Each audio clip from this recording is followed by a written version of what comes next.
Assalamu alaikum wa rahmatullahi wa barakatuh. Сіздер менен фиқх сабағын оқып атабыз.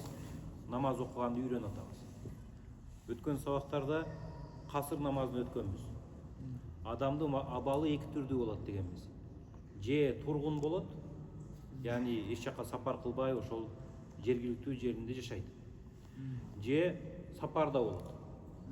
Ошол сапарда жолоочу кезиндегини биз ол молдолордун тилинде мусапыр деп коебуз. Ошондо адам мусапыр болсо, 4 рекеттүү парыз намаздары 2 рекетке кыскарыш керек болгон. Бул парыз болгон. Атайлап 4 рекет окуп койсо, анда туура эмес болуп калган. Багымдап намазын 2 рекет парызын 4 рекет окугандай болгон. Качан ушундай окулат десек, биз айтканбыз, масафатус сафар. Жанагы сапар аралык болуш керек, 3 күн 3 түндүк аралык болуш керек дегенде, биздин аалымдар кеңеши 2018 жылы 120 километр деп бекитип беришкен. Ошондо бул жерде мисал кылганбыз. Мисалы, Кеминге барганда кыскартабызбы, кыскартпайбызбы? Балыкчыга барганда кыскартабызбы, кыскартпайбызбы? Эми кыскарган намаз бир гана парыз намаздары болгон 4 рекеттүү. Багымдат кыскарбайт, эмнеге? Анткени ал 2 рекеттүү. Шам намазы кыскарбайт, эмнеге? Анткени ал витир намазы. Витир дегенде так намаз. Күндүзгүнүн так намазы шам намазы болсо, түндүн так намазы витир важип намазы болот. Ошон үчүн кыскарбайт. Ошондо пешим, асыр, куптан намаздары, парыздары кыскарган, ал эми сүннөттөр ошол бойдон 4 рекет болсо 4 рекет окула берген. Сиздер менен биз эми кызык темага келдик. Адамдын жашаган, дайыма жашаган жери ал-ватанул асли деп коет. Негизги тургун болгон жери.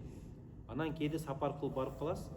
Анан барган жериңиз 15 күндөн узагыраак жүрөсүз. Же ал жака окуу үчүн баргансыз. Же дарылануу үчүн баргансыз чет өлкөгө мисалы. Ошол жерлериңиз кайсы жер негизи сиздин негизги мекениңиз болуп эсептелет. Анан ошол мекен качан башка мекен менен алмашса, бузулат, ушул жөнүндө сөз кылабыз. Бисмилlah. Вала тасахху ниятул иқамати би балдатайни лам юаййинил мабита би ихдахума. Эки башка айылды же шаарды ниет кылып, түнөнү ниет кылса, бирок кайсынысында турарын ниет кылып белгилебесе, анда ал дурус эмес дейт. Мисалы, эки шаарча бар. Мекке, анан Мина сыяктуу. Мина деген Меккенин сыртындагы мурун атайын ажылар барып ибадат кылчу жай болгон. Меккеден алыстыгы 15-20 километр болот. Айтор Мекке шаардын ичине кирген эмес. Ошондо сиз эгер ажыга баратсаңыз, ажылыгыңыз жалпысынан 20-25 күн болсо, анын 5-7 күнүн мисалы же 4 күнүн Мадинада пайгамбарыбыз алейхиссалату вассаламдын жанында өткөрсөңүз, калган 15 күндү Меккеде өткөрсөңүз. Бирок Минага ажылык кылыш үчүн Минага барыш керек. Минада жок дегенде 4 күн болосуз. Ошондо 15 күнүздөн кыскарып кетип атат. Ошондо Меккеге жеткенде эле намазыңызды толук окуйсузбу же кыскартып окуйсузбу? Бул маселе болот. Ошондо имам айтат: "Вала тасахху ниятул иқама." Икаматты, жанагы тургун болуу ниети дурус болбойт, эгер эки башка жерди бир ниет кылса дейт 15 күнүн ичинде. Эми жөнөкөй мисал айталы. Мисалы, Бишкектен башка жакка баралы же башка жактан Бишкекке келели мисалы. Бишкектен баралы бир сапар кылып. Бишкектен мисалы Нарынга баралы же көлгө баралы, жолго эл көбүрөөк барат, жолго жакыныраак. Чолпон атага ниет кылдыңыз 15 күнгө. Бирок Чолпон атанын жанында мисалы Бостериге, анан Чолпон атанын өзүнө ниет кылып койдуңуз. 15 күн турасыз, турарыңыз анык, бирок эки башка айыл болуп калды ал жакта. Жада калса Улан Сөгөтү бир аз алысыраак болуп калат. Айылдан айыл бөлүнүп атат. Ошондо Чолпон атага барганда канча күн турарыңызды билбейсиз, бирок экөөдө тең сиз жүрүп келгениңиз 15 күн болуш керек болот. Ошондо экөөнү бир ниет кылып 15 күн ниет кылсаңыз, ал жер сиздин дайыма жашоочу жанагындай икамат жериңиз болбойт экен. Кайсынысына барсаңыз дагы, эгер 15 күн толбоду түнөгөнүңүз, анда касыр кылып окуй бересиз. Эгер Чолпон атага барам деп ниет кылдыңыз, анан Бостериге бардыңыз, Чырпыктыга бардыңыз мисалы, анан бери келдиңиз мисалы Тамчыга, кайра кеттиңиз, жүрө бересиз. Бирок түнөгөнүңүз бир жер, Чолпон Ата. 15 күн болду. 15 күн ашык ниет кылдыңыз. Анда ошолордун баарында сиз жанагы толук окуйсуз. Демек, эки жерди бир ниет кылганга болбойт экен. Ошондо сиз Бишкекке келсеңиз, толук окуйсуз. Чолпон Атага барсаңыз, 15 күндөн көп турарды ниет кылсаңыз, толук окуй бересиз. Анан Чолпон Атанын айланасындагы жанагы 120 километрге чейинки жакынкы айылдарга барсаңыз деле, кайра келгенде же ошол жакка алып барганда толук окуй бере турган болдуңуз. Ва куллу вахидатин вала аслун бинafsiha. Анткени бул жерде эки башка айыл болуп аткандык үчүн, ал эки башка жер болуп, эки башка жерди бир ниет кылсаңыз, туура эмес болуп калат дейт. Вала фи мафазатин ли гойри ахли al-akhbiya. Ошондой эле сиз барган жериңизди, эгер барар жериңиз талаа болсо, ошол талааны ниет кылсаңыз болбойт экен. 15 күнгө мен барам деп анан ниет кылып толук окусаңыз болбойт. Анткени адам жашай турган жер жашоого жарамдуу боло турган жер болуш керек. Айыл, шаар мисалы. Жашоо шарттары бар болуш керек болот да.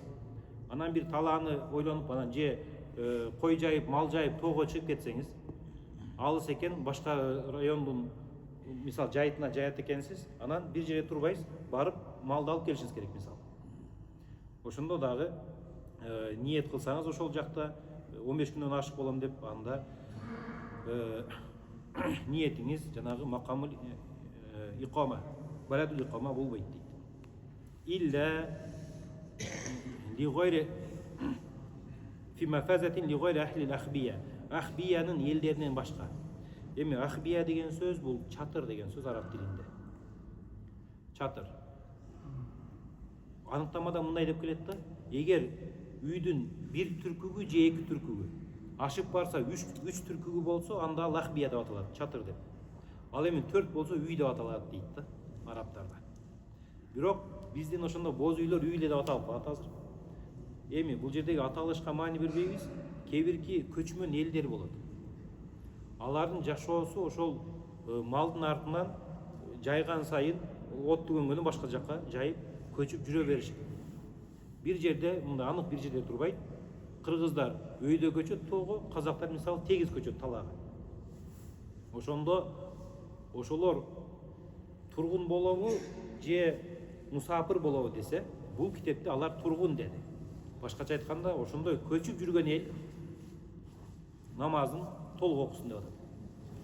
Анан азыркы күнүн бир маселе бар, кызык маселе. Кээ бирки чет мамлекеттерде биздин кыргыз бурадарлар жашайт, иштешет, мисалы чет өлкөлөрдө да эми көбүнчө чоң жана трак деп коет, жүк ташуучу машина айдашат. Анан алар бир айлап жана машинасынан түшпөй жерди кыдырып жүрө беришет. Анан ошолор дайыма сурайт, намазды кантип окуймун, кыскартып окуймунбу же толук окуймун? Кыскартып окуйн десе, менин жашоом негизи ушул жүрүп турат. Ошондо мен ошол китептеги Ахбиянын элине, жана чатырда жашаган элге кирдимби ошонун өкүмүнө, же мусапырмынбы деген маселе бар. Ошондо алардын маселеси трак айдагандардын, алар мусапырга кирет.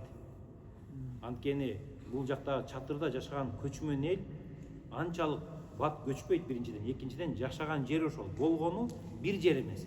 Дайыма кышы, жазы көчүп турушат. Ал эми өзү сапарда болсо, машина айдаса, анан бир жерде такыр турбаса, канча жыл жүрсө дагы сапарда ал мусапыр болуп, намазын кыскартып окуйт айтор. Бирок намазын кыскартып окуганда сүннөттөрүн калтырбайт деп айтканбыз. Сүннөт намаздарды толук окуйт. Вала ли аскарина бидарил харби. Ошондой эле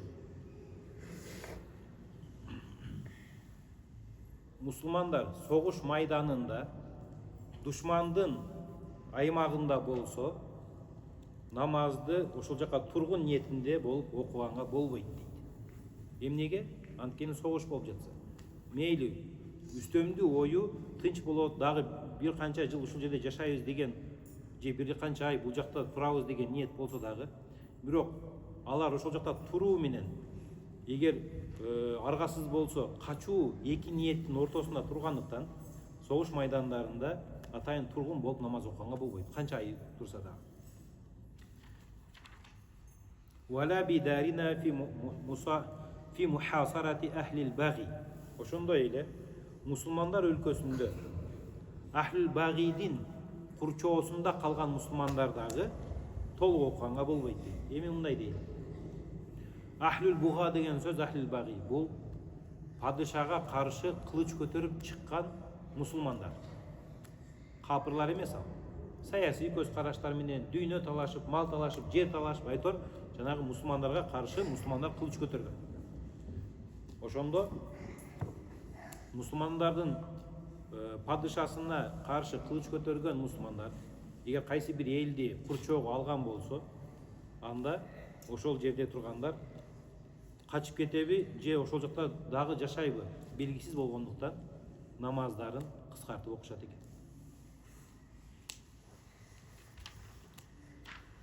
وإن اقتدى مسافر بمقيم في الوقت صح وأتمها أربعا. Мусапыр адам тургун адамга уюса дейт. Ушул маселеден аябай көп суралат. Сиз барасыз Чолпон атага мисалы, анан элдер намаз окуп атышат, имамга уюдуңуз мечитте кадимкидей эле. Негизи сизге 2 рекет окуш парыз, имамга 4 рекет окуш парыз. Сиз имамга намазыңызды уюгандыгыңыз үчүн сиздин имамдын намазы сиздин намазыңыз болуп калат дагы, сиз дагы 4 рекет намаз окуп калышыңыз керек болот, эгер намаз өз убагында окулуп аткан болсо. Каза намаз эмес да, кадимкидей эле өз убагында окулган намаз. Ва ба'даху ла ясаху. Эгер каза намаз болсо, анда уюганга болбойт. Анткени имамдыгы 4, сиздики 2 болуп калат. Ва би'аксихи саха фихима. Анан бул жерде бир кызык маселе бар. Эгер имам 4 рекет намаз окуп жатып, 2 рекеттен кийин отурбай туруп кетип адашып, анан акыркысына отурат, сажда сак кылып коет. Ошондо кээ-бир алымдар айтканда, Алла разы болсун отурсун. Кээ-бир алымдар айткан, могул жердеги 2 рекетте отуруу мусапыр адам үчүн парыз деген. Мусапыр адам үчүн парыз. Адашып кетип отурбай, туруп кетип 4-чүдө отурса, мусапыр адамдын уюгандыгы бузулуп калат дегендер бар, сиздер угуп калышыңыздар мүмкүн. Ошону айтып жатабыз, жок. Бул имамга намазын тапшыргандан кийин бул парыз болбой калды, ортодо отурган 2 рекеттен кийин. 4-чү рекеттен кийин отурган парыз болуп калды. Ошондой эле ва би'аксихи мындай дейт. Ошондой эле намаз бузулуп калса, мисалы, имам менен баштаган намазыңыз бузулуп калды. Имам туура эмес окуп алды. Канча рекет кайтарасыз? Каза кыласыз же кайтарып окуйсуз? 2 рекет, 4 рекетпи? 4 рекет кайтарып окуйт экенсиз да. Анткени сиздин ниетиңиз менен намазыңыз 4 рекет болуп калды. Намазыңыз фокустан убакыт чыга элек деп бузулуп калса, же убакыт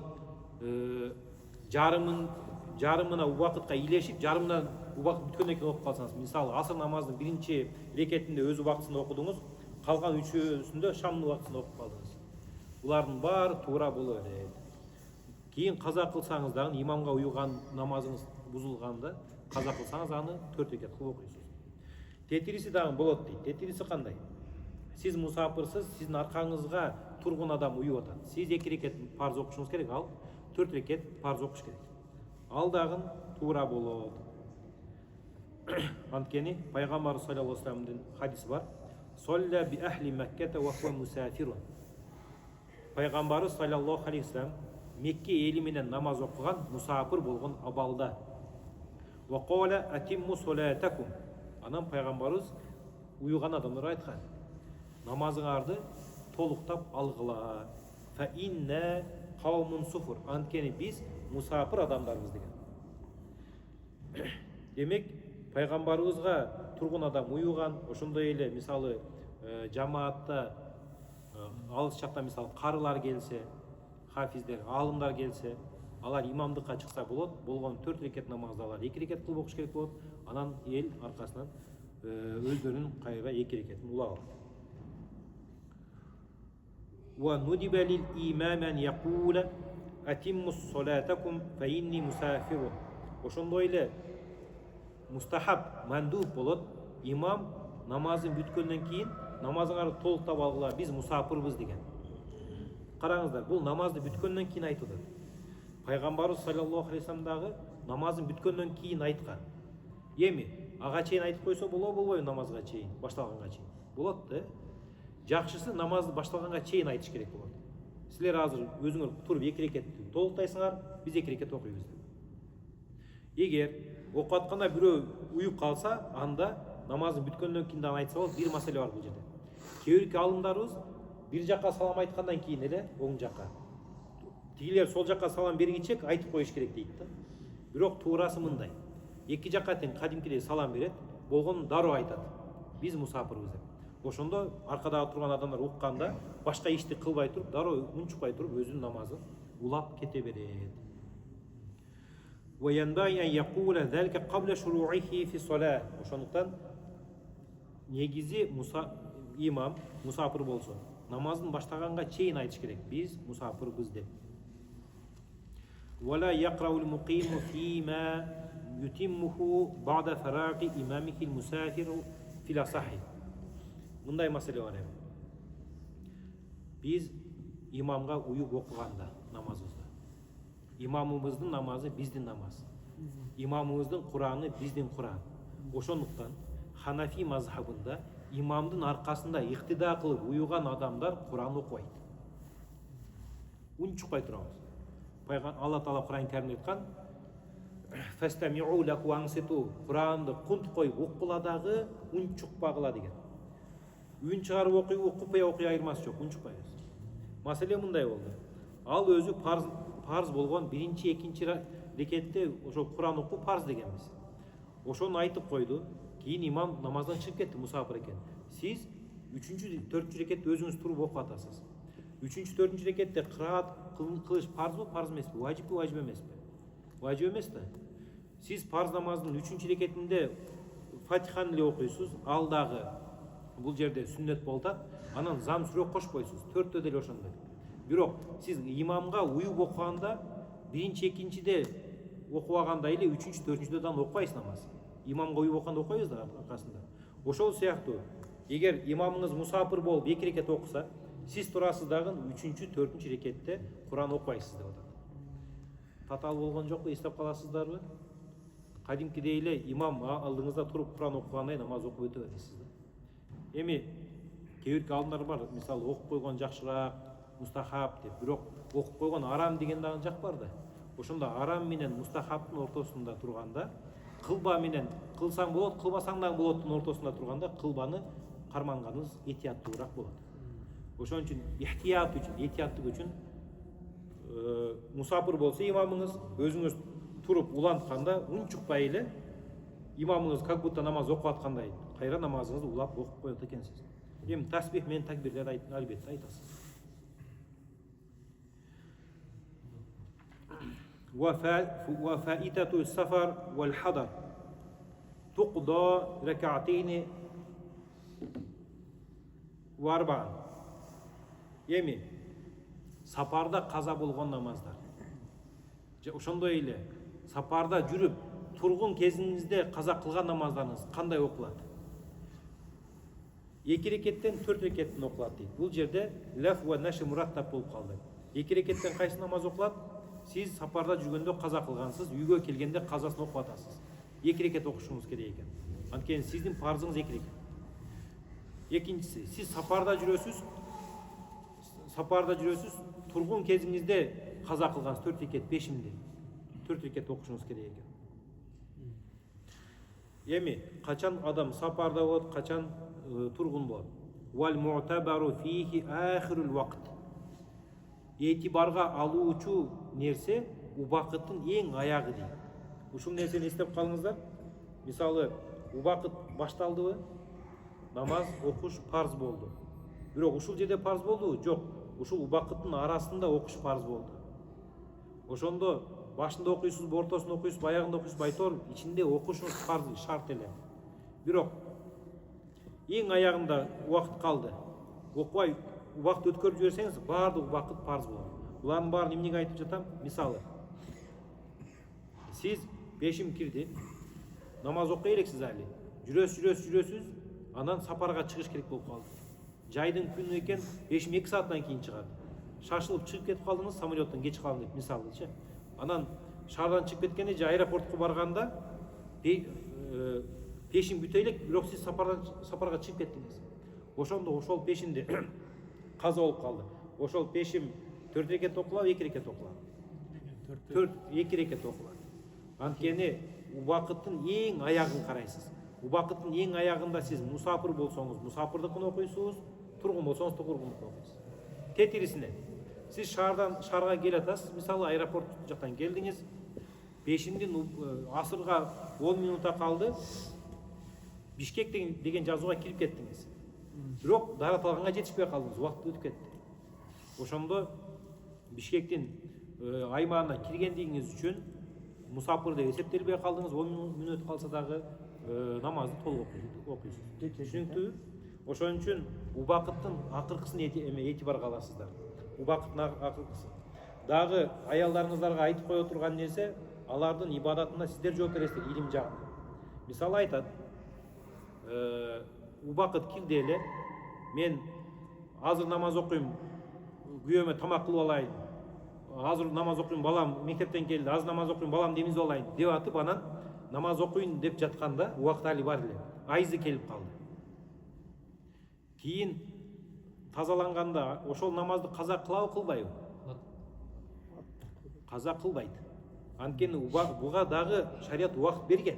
Ошол убакытта окуйм деген ниетте Алла Таала тарабынан айыз түшүп калды, мисалы. Түшүнүктүбү? Экинчи маселе.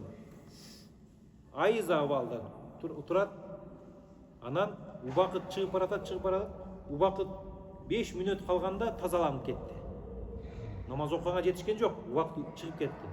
Канча рекет окуйт? Намаз окуйбайбы ошол намаз? Каза кылабы, кылбайбы? Каза кылып калат. 5 мүнөт болсо да, жада калса Аллаху акбар дегенге жетерлик убакыт калса гана өтүп кетсе убакыт каза. Ошондуктан сиздер менен биз азыр жаттай турган нерсе вал му'табару фихи вақтул ахирил вақт. Намазда этибарга, көңүлгө ала турган нерсе убакыттын эң аягы. Эң аягында кандай абалда болду, ошол эске ала бересиздер. Түшүнүктүү иншалла. Ва ябтулу ал-ватанул аслию би мислихи фақат. Эми биз ватанды жашаган жериңизди үчкө бөлүп алабыз. Биринчи, сиздин негизги жашаган жериңиз бар, асли деп коет. Асли негизги жашаган жериңиз. Бул жер төрөлүп өскөн, үйлөнгөн ошол жерде же дайыма жашаган жер. Экинчиси икамат деп коет. Ватанил икама. Бул сиз барып ишиңизди бүтүрүп келе турган жер. Ал жакта эмессиз, мисалы. Барасыз, ишиңизди бүтүрүп келесиз. Же ал жакта бир муктаждык болушу мүмкүн, ибадат болушу мүмкүн, айтор. Сапардагы муктаждык үчүн барып жашаган жер 15 күндөн көп болсун.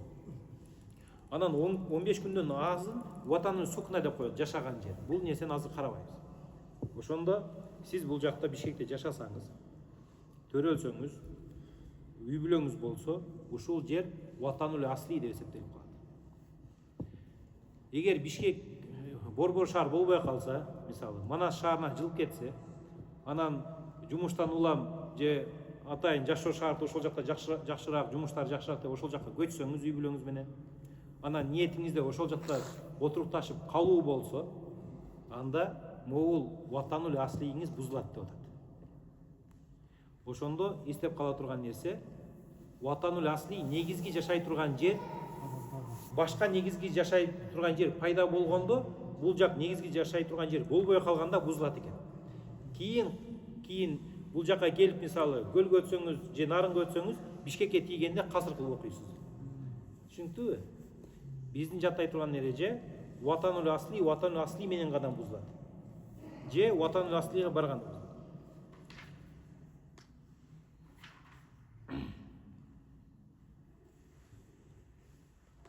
Эми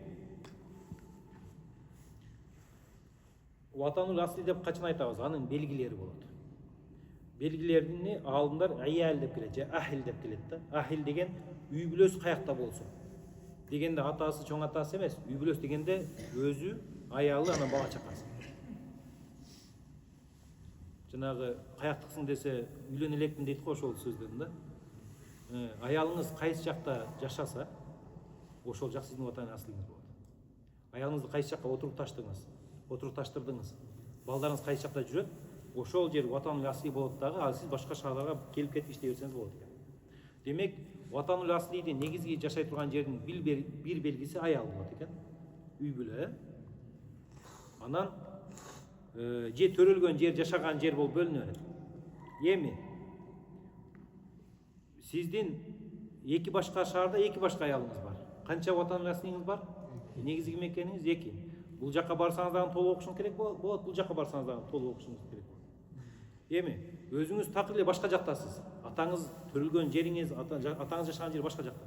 Ал жакка бардыңыз, Нарынга мисалы, Нарынга же Өзгөнгө бардыңыз. Намазыңызды толук окуйсузбу же кыскартып окуйсузбу? Атаңыздын үйүнө барсаңыз, өзүңүз төрөлгөн жерге. Ниетиңиз ал жакка келбеш болсо, ниетиңиз бул жакта үй бүлөңүз менен отурукташып калуу болгондон кийин, мурунку төрөлбөскөн жериңиз уже ватан асли болбой калат. Демек, атаңыздын үйүнө барганда кыскартып окуйсуз. Ушул маселе бир аз талаш бар. Өзүбүздүн Орто Азия дамылаларыбызда деле, эски дамылаларыбызда деле талаш бар дагы. Кээ бирки дамылалар атаңдын үйүнөн бир мык калса дагы ошол жакка барганда толук окуйсуң деп айтып келишет. Мындай дагы пикирлер бар, бирок көпчүлүк Ханафи аалымдары мондай муътабар китептерде ушул сөздү айтат. Яни үй бүлөң кайсы жерде болсо, кайсы жакка отурукташам деп ниеттенсең, ошол жер ватанул асли болот. Ал бир же бирден көп деле болсо боло берет.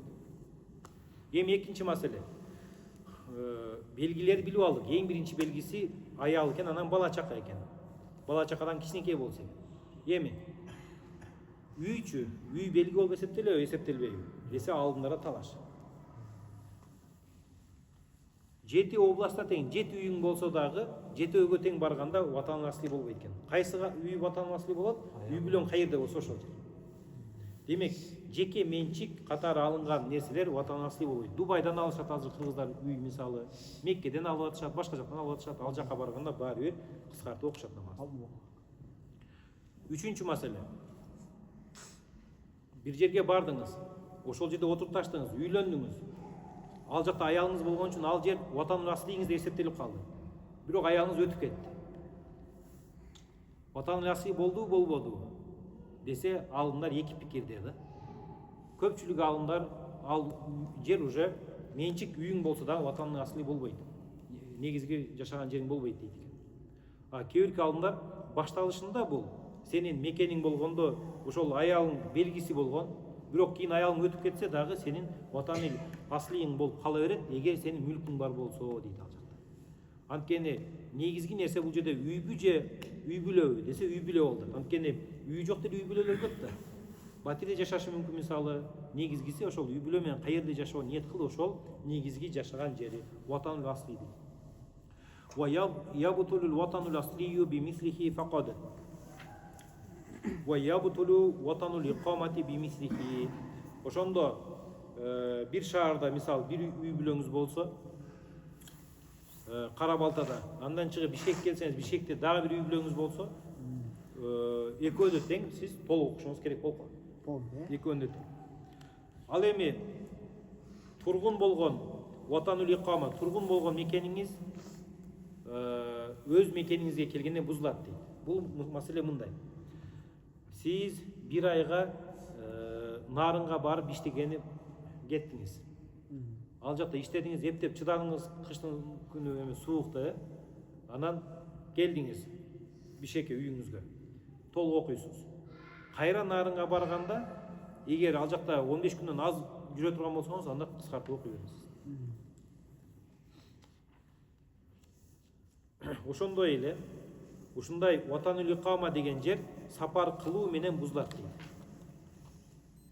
Бис сафарин.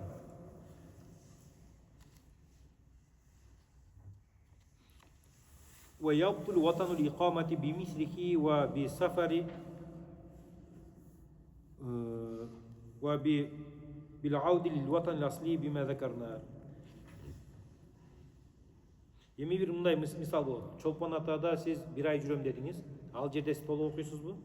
Толук окуйсуз, анткени икама ватан деп койдук. Анан ортодо Караколго барышыңыз керек, кайра Бишкекке кайтышыңыз керек. Түндүк жактан. Ошондо Бишкекке өтүп баратканда сиз Чолпон атадан өтүп атасыз. Чолпон атада турбайсыз негизи. Намазды кандай окуйсуз? Кыскартып окуйсуз. Анткени сиз бул жакта сапарда өтүп атасыз, сапар кылгандыгыңыз үчүн. Вал ватанул асли негизги мекен деп хуаллади урида фихи эмнени айтабыз? Кайсы жерде төрөлсө, жана ошол жерде жашоо ниет кылса. Ау тазавважа кайсы жерде үйлөнгөн болсо, башкача айтканда отурташкан болсо бир жерде.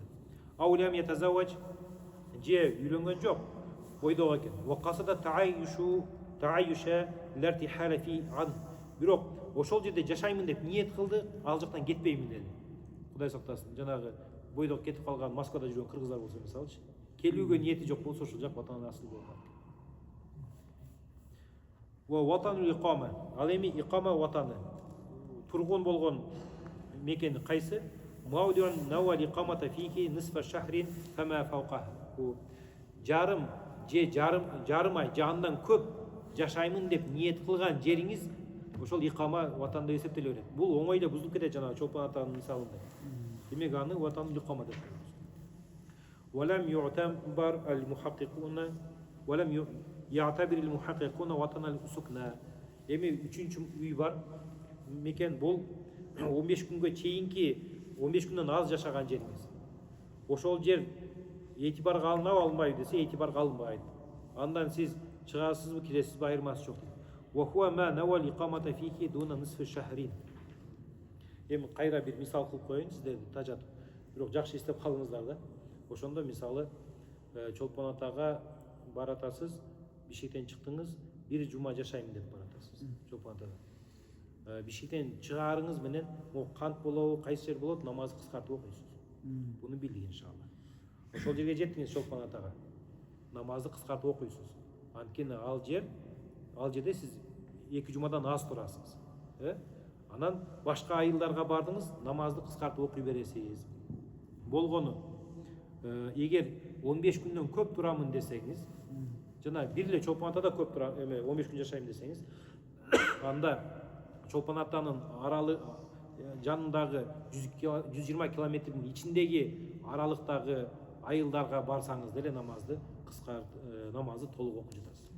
Валлаху а'лам бис-саваб. Суроолор болсо берсеңиздер болот. Бойдоктордуку ата энеси бар үй ватаны асли болот дейсиз, Ооба. Амма жанагы Az бул жак кол көтөрүп турайын. ошо эме барабыз да көргөчү. Бостерге бардык. Бостерге бир жерге келебиз. 2-3 отельге түнөп калды. Бир күн буга 2-3 күн, анан 2-3 күн башкасында, анан 2-3 күн башкасында. Сурооңуз кандай болду? Ошо 15 күн башка толуп калгандычы. Не болду ошондо сабактын башында айттык.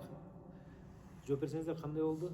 толук 15 күндөн көбүрөөк ниет кылса толук окуйт, азыр 15 күндөн көбүрөөк, бирок ар түрдүү жерлерде. Ар түрдүү жер болду. толук Жок, кыскартып окуйт дегенбиз.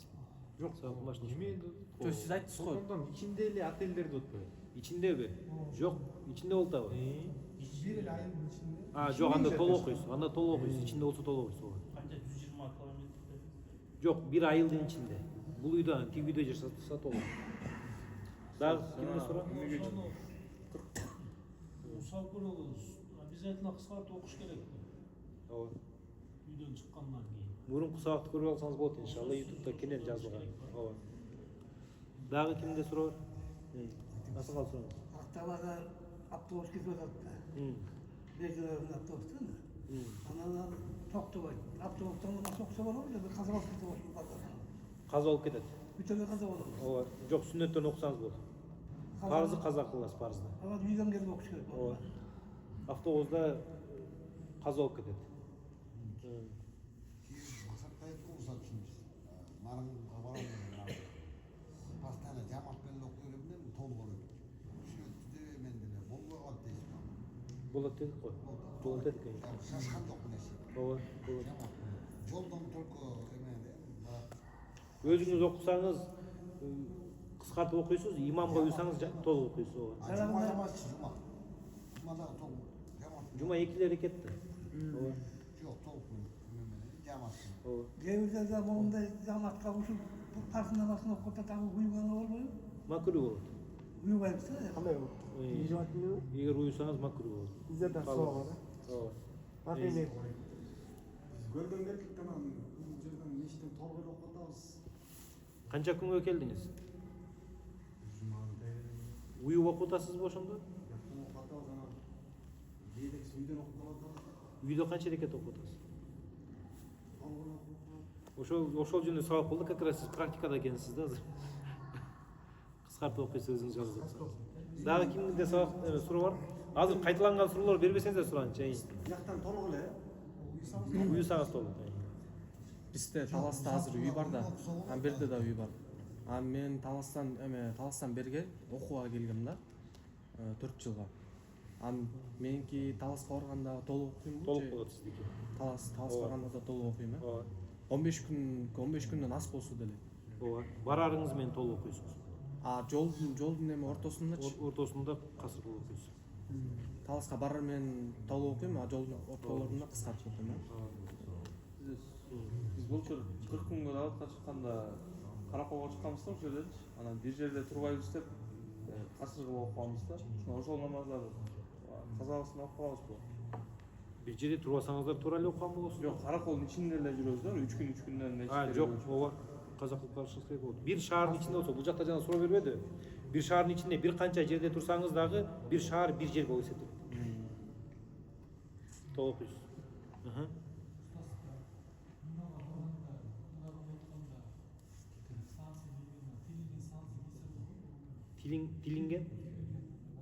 Тигилген. Умрада мисал негизги ажылык маселесинде эхром маселеси бар да. Эхром деген бул тигилбей эркектер эки чарчы кездемени ороп алышат өздөрүнө. Ошону тигилбеген болуш керек дейт да. Тигилбеген деген бул кийимге гана тиешет. Ошондо болгондо дагы кийим эгер мисал могу жеңи болсо, жеңинде тигилди да. Жеңине колуңузду салып, жеңденип кийсеңиз болбойт. Бирок ушул эле нерсени оронуп жүрсөңүз болот. Ошон үчүн бут кийимге, мисал курга тигилген маселеси тиешеси жок. Умрага барганда тигилген басмашканы кие бересиз иншалла. Ооба, сураңыз. Ал бул Хазрат суроо берди го каракол жөнүндөчү. Казанан кийин касырбы же мындай толук окулабы депчи. Бирок бул киши азыр 40 күнгө баргандан кийин бул өзү чечпейт караколдо жүрөрүнү. Өзү чечпейт. Себеп дегенде 10 күндөн кийин буларды алысыраак жакка алып келип кайра монтуп коюшу мүмкүн да, мындай рух деген жаман болот да, мындай чечилген. А булар болсо толук биз ушул караколдон эч жакка чыкпайбыз деп айта албайт булар. Эртең 3 күндөн кетип калабы, ошол маселеси бар. Ооба, мындай да, сиз эгер бирөөнү ээрчиген болсоңуз, мындай болот. Аскер мисалы, аскер башчыны ээрчийт. Аял күйөөсүн ээрчийт. Шакирт устазын ээрчийт. Ушул сыяктуу жамаатта мисалы амир сап болсо, анан анын ниетин билбесеңиз, канча күн турарыңыз, анда касыр окуй бересиз.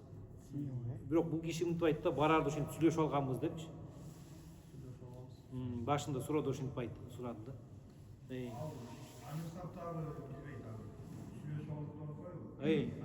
Жок, сүйлөшүп алса, анда пока ниет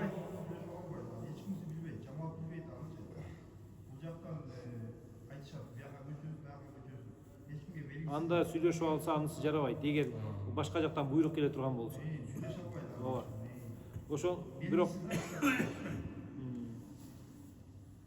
түшүндүңүз да. Дагы кимде кандай суроо бар? Сурооңуздар түгөндү иншалла. Суал жыйынтыктай берели. Жана бир сүйлөп алып туруп сиздерге түшүнүктүү болсун деп токтодук го жана жерде баягы 2 реке, 4 реке, 3-4 рекетте эч нерсе окубай эле жөн эле турган адам. Ошону биринчи жолу окуп атам деп мисалы үчүн. Ошону дагы такшылап түшүндүк болсун. Сурооңуз кандай болду? Кайра айтсаңыз. Ошондо 2 рекет имам касырга Мусафир имам. Мусафир имам. А биз муктад эме, биз мукимбиз. Ооба. Ал 2 рекет окуду. Анан салам берди. А биз турганда, сиз жанагы имамга уже ихтар кылгандан кийин эч нерсе окубайбыз деп, анан сүннөт болот го жана эме кыраат кылыш 3-4 рекетте. Ошону кылбай эле жөн эле туруп, мындай кылып Окубай туруп деп атасыз. Ооба. Ушул кандай туура болду, туура эмес болду деп сурасыз. Не кылабыз ошондой турасын? Унчукпайсыз. Буну сабакты запись болуп атат, кайра уксаңыз болот иншалла. Биз азыр Нур-ил-Dah китебин окуп атабыз. Имам Ашурбул-Алийдин китеби. Ханафи мазхабында ибадат бабында эң мындай тыкан жазылган китеп да. Мындай ийне жигинен бери чечмеленген ушул китепте маселелер, көбүнчө маселелерчи. Ушул жерде айтканы, сиз айтып аткан маселе, сиз уюган адам эки сүрөттө карайт да. Лахик деп коет. Лахик деген намазды башынан имам менен баштаган. Ортодо дарат бузулуп калып, барып дарат алып келген, анан өзүнчө бүтүрүш керек болгон киши.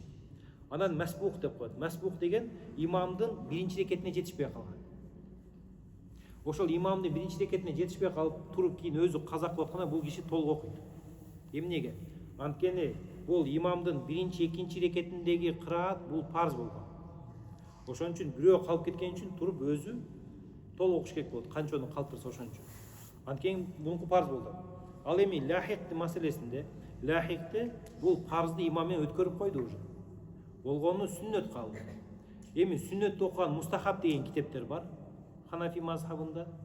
Анан этияттык үчүн буну арам деген маселе бар. Анткени имамдын аркасынан кыраат кылыш арам болуп атпайбы? Ошондо мен мынтип айттым жана сиздерге. Мустахаб деген кылсаң сооп табасың, кылбасаң күнөө эмес деген сөз. Арам деген кылсаң күнөө деген сөз.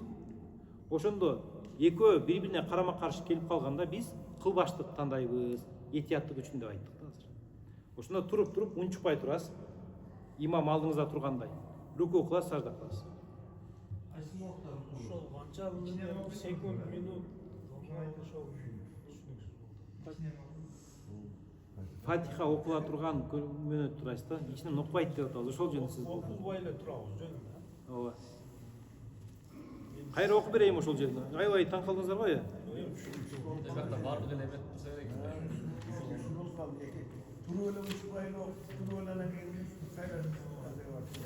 имам эки рекет окугандан кийин окуп койсо болот да. Мына ошол окуган арам дегендер болуп атат. Вала якраул мутамму. Уюган адам окубайт дейт. Ал муқиму тургун адам, 4 рекет окуш керек болгон адам. Фима ютимуху ба'да фараги имамихи. Ал мусафир. Мусафир имамы өзүнүн намазын 2 рекет окуп бүткөндөн кийин туруп, ал толуктап окуп аткан өзүнүн 3-4 рекетин толуктап окуп аткан уюган адам ла якра окубайт. Купиядан окубайт, жариядан окубайт. Фил асахи. Талаш маселе туурасы ушул деп атат могу. Айтып атпаймынбы? Талаш маселе. Эмнеге талаш? Анткени мустахаб дегендер бар, бирок арам дегендер бар. Ошон үчүн арам дегендерди карманып этият кылган жакшыраак. Башка суроо жокпу? Жыйынтыктайлы иншалла. Бизде суроо. Келиңиз. Жана намазда жетишпей калат го кээ бир адамдар. Например, имам окуп атат да. Имам окуп атып анан рүкүүгө кетти. Рүкүүгө кеткенде биз ошо рүкүүгө жетишип калдык да. Ал рекет кандай болуп калат? Биз ошо рекетке жетиштикпи же кайра ошол рукуга жетишсеңиз рекетке жетиштиңиз. Сажда болуп кетсечи, сажда жетишпей калдыкпы ошол рекетке? Рукудан тике туруп кетсе жетишпей калдыңыз, сажда эмес даже. Кабылмага туруп кетсе жетишпей калдыңыз. Жыйынтыктайлы. Азыр именно ошо жанагы мусафирдагы сапардагы адам имамдыкка чыкканда маселе болуп атат го. Ошол сапарга чыккан адам имамдыкка чыкпай койгону дурусураакпы дейм да. Намаз жарабай калсачы, Жергиликтүү арасында кырааты жок болсо, ал кары болсо, мисалы, же мындай Фатиханын жарымын туура окуй албай турган адам болуп калса, жергиликтүүлөр, анда ал чыгыш беркилер аны чыгарбай койсо макруh болуп калат. Амин. يا الله يا رحمن يا حي يا قيوم يا حي يا قيوم اللهم زدنا علما نافعا ورزقا واسعا وعملا متقبلا وشفاء من كل داء برحمتك يا رحمن. السلام عليكم ورحمة الله وبركاته.